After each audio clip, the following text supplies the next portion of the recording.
Chicago Bulls disaster. Mavs defend. Nico will be happy. And the Kings fall flat on their face despite DeMar DeRozan heroics. Hello, I am Dave, the Lonely Clipper, and in today's video we're going to break down today's 9 and 10 seed play-in tournament. Chicago and Miami, they matched up 3 times in the regular season, and Chicago took the chocolates all 3 times, so I was feeling quite bullish for them heading into this one. I thought they were going to win both playing games and make it all the way to face the Cavs. But boy, was I wrong. They looked out of sorts. Miami, they showed up with their postseason Miami stance. Spo on the sideline, he looked like he was ready to choke someone. Bam brought the energy. Hero had the touch. Hero went 8 from 8 from the field just in the first half alone. Vucevic could not match Bam's energy. Bam was having a field day against their lackluster defense. He was going ham.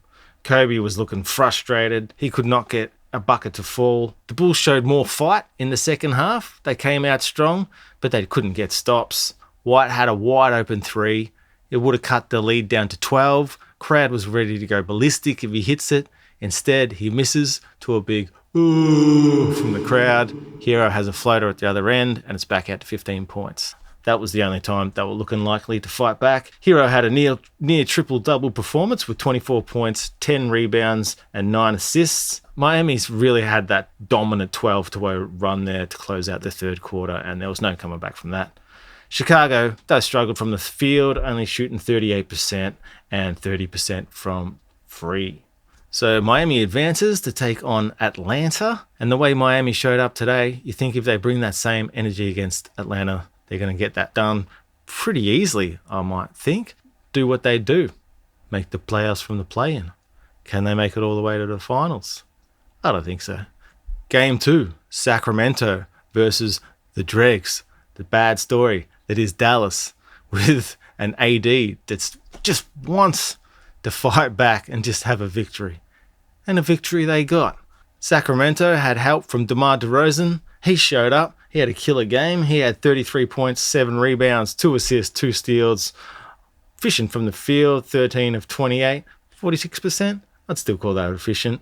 2 from 5 from three-pointer, 40%, and 5 from 6 from the free throw line. But Zach LaVine, he was missing. He only had 20 points, 3 rebounds, and 9 assists. Just didn't look dangerous at all. Didn't have that LaVine game where you thought he could go for 50. And Dallas got a big game from Klay Thompson. That's right, Klay. Play-in Klay. He'd had a pretty bad run with the play-in up to that point. I think at one stage in the first quarter, he was 0 from 12 of his last shots in the play-in tournament, going back to his Golden State days. But he came good. He ended up hitting 6 from 10 from 3 and scored 24 points. And looked important. He still looked like a bit of a liability on defense, but looked important on offense. And Anthony Davis, he defended well, strong defensive presence. He had 12 rebounds and 4 blocks, so Nico Harrison will be very pleased. Dallas, they advance. They're going to face off against Memphis. You would think that Memphis can handle their business, but these playing games, they're a weird thing. Ask a Clippers fan, ask a Golden State fan who's had some heartbreak in the past. Because the thing about it is the momentum is all from the team that won. So the team that wins the 9-10 game has all the momentum going against the loser of the 7-8 game, which has all the pressure. So I wouldn't be surprised if Dallas can sneak out a victory and upset everyone and make the playoffs. And Nico Harrison is going to be sitting there watching AD defend, going, that's right. I knew it all along. If you're an NBA tragic like me and want to see more updates like this, chuck us a sub and I'll see you in the next one. Peace.